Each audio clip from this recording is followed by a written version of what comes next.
अस्सलाम वालेकुम दोस्तों, कैसे हैं? उम्मीद है कि आप सब खैरियत से होंगे। तो आज का जो हमारा टॉपिक है, मुस्तनी नुकसानदा है या नहीं, पर हमारे हकीकत ये है कि खुद लस्ती मुस्तनी के किसी तरह के बुरे असरात नहीं हैं।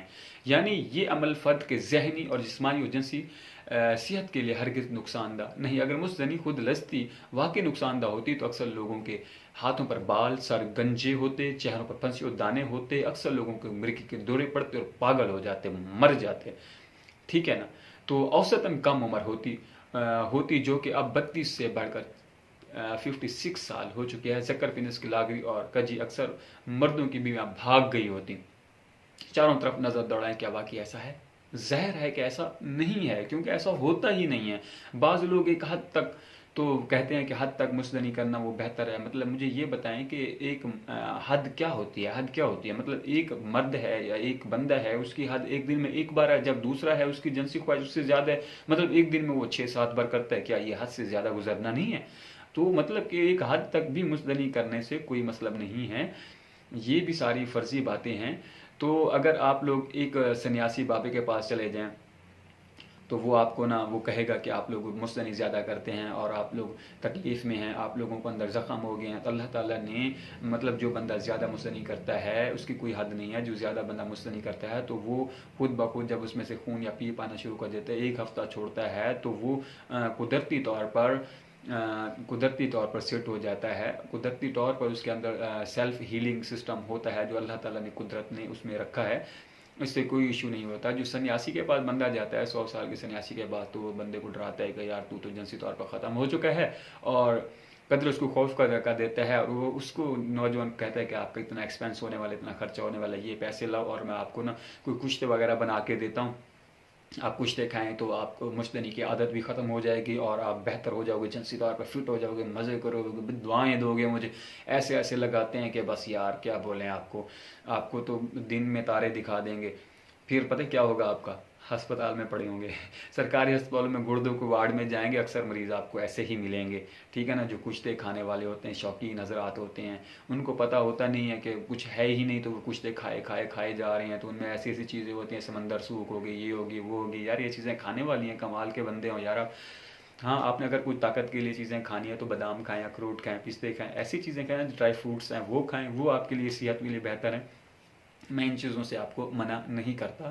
तो आप ड्राई फ्रूट्स की जो आप कोई आप उसके लिए चूरी बना लें, कोई ऐसी चीज़ बना लें, तो आप व्हाट्सअप पे हमसे रब्ता करें। आपको हम ऐसे ऐसे फार्मूले बताएंगे, कमाल से आप कमाल हो जाएंगे। हकीकत ये है कि मनी सैमन का अखराज पेशाब के अखराज की तरह एक नॉर्मल और मुफीद अमल है। ये बात इस चीज़ की बात साबित होती है, जब किसी नौजवान की शादी होती है तो वो शुरू में बकसरत मुबाशरत से लुत्फ़अंदोज़ होता है। आपने देखा होगा जो नया शादीशुदा जोड़ा होता है वो तो कमाल कर रहा होता है, एक दिन में 5 बार, 10 बार, 6 बार, 7 बार।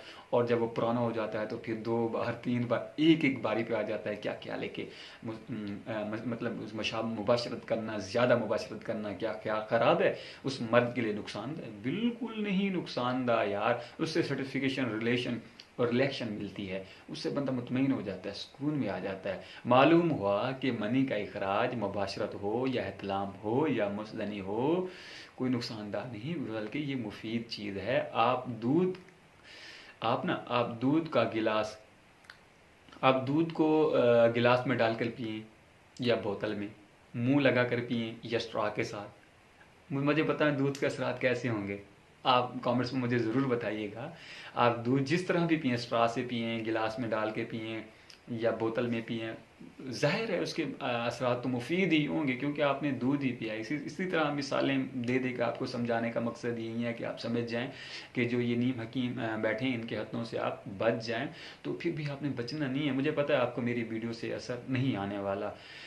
ठीक है। इस सिलसिले में एक और बात भी है कि मनी जब खारिज होती है तो इसकी जगह नई मनी पैदा हो जाती है, बिल्कुल थूक की तरह। जब आप थूक को थूक देते हैं, फेंक देते हैं, तो चाहे दिन में 100 बार भी आप थूकते रहें, क्या ख्याल है कि वो थूक ख़त्म हो जाएगी आपको? क्या आप थूकने से क्या बीमार हो जाएंगे? क्या आपके ऊपर बुरे असर पड़ेंगे?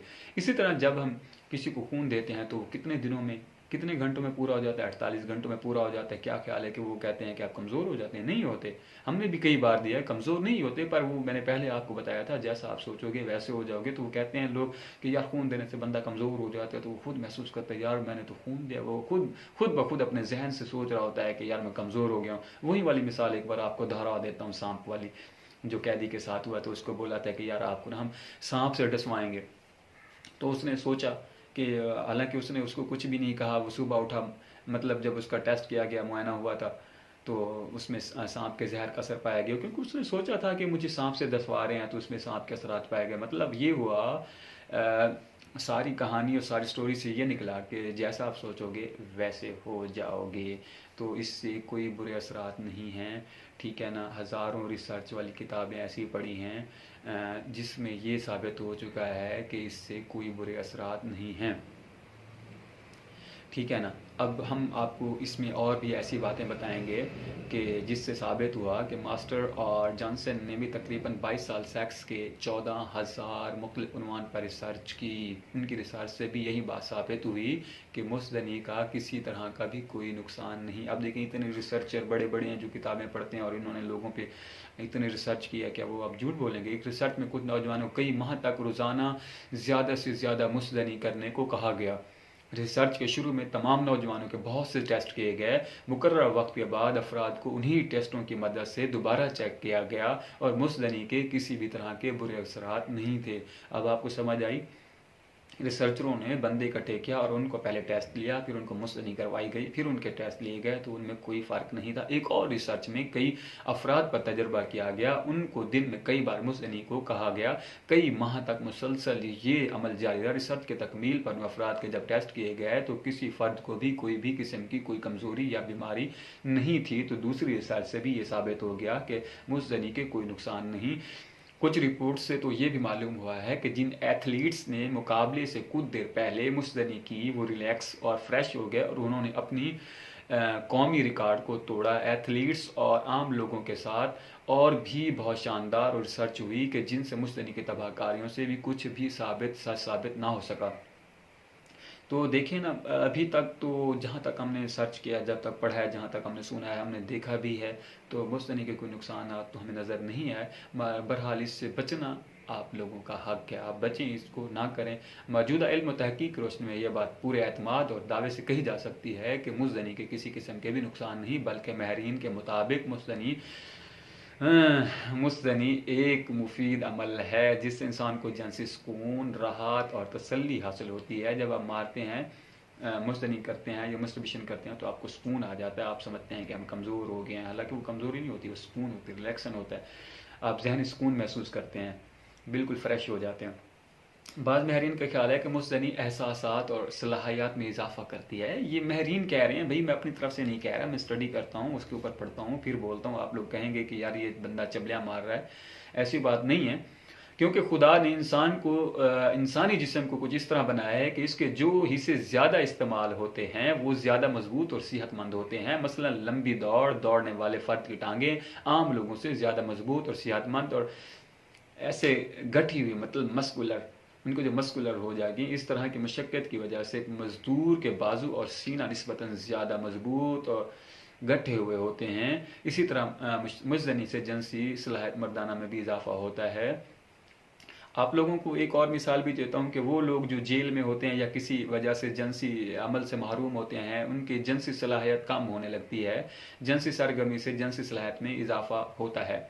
मतलब कि आप अगर एक कैदी को 1 साल के लिए कैद कर दें, जैसा कि अमेरिका में है कि वो अपनी बीवी से हमबिस्तरी करने की इजाज़त उसको दी जाती है, तो उसको 2 साल 5 साल तक कैद कर दिया जाए, उसको जिनसी ख्वाहिश ना करने दी जाए, तो उसकी जिनसी सलाहियत बिल्कुल ख़त्म हो जाती है। ये होता है तरीका। मतलब आप देखें, आप एक चीज़ को बार बार इस्तेमाल करते हैं। यार सिंपल आपको मिसाल देता हूँ, आप एक हाथ को इस्तेमाल करना छोड़ दें। आपने कितनी फिल्मों में देखा है कि उसने एक बंदे ने अपना हाथ इस्तेमाल नहीं किया तो उसका हाथ नहीं काम कर रहा था। आप लोग यार जिस चीज़ को इस्तेमाल ही नहीं करोगे तो जब शादी करोगे तो वो कैसे, मतलब उसके काबिल तो नहीं रहोगे। जब शादी के बाद वो लोग कहते हैं कि हमारी टाइमिंग नहीं है, हमारा कुछ भी नहीं है, हम ख़त्म हो गए। शादी के बाद उन्हीं से पूछते हैं तो वो कहते हैं कि यार हमने तो 3-3 घंटे, हमने 4-4 घंटे। यार ये कमाल वाली बातें नहीं है। ये सिर्फ वही है कि आप जब जिनसी सरगर्मी से या जिनसी सलाहियत में आप जाएंगे या जिस चीज़ को बार बार करेंगे या जिस चीज़ में एक्टिविटी आप करेंगे तो उसमें आप बेहतर हो जाएंगे। तो सिंपल बात यही है कि अगर आप मुस्तनी से बचना चाहते हैं, उस तबाहकारी मफरूज़ी तबाहकारियों फ़र्ज़ी तबाहकारियों से बचना चाहते हैं, तो आप सबसे बेहतर आपका हल यही है कि आप शादी कर लें। ठीक है ना? तो आप हमें अपने कमेंट्स में बताइए क्या आपको हमारी वीडियो कैसी लगी। तो ऐसे मज़ीद अच्छी वीडियो देखने के लिए हमारे चैनल को लाइक, कमेंट्स और सब्सक्राइब करना ना भूलिएगा, वरना मैं नाराज़ हो जाऊँगा।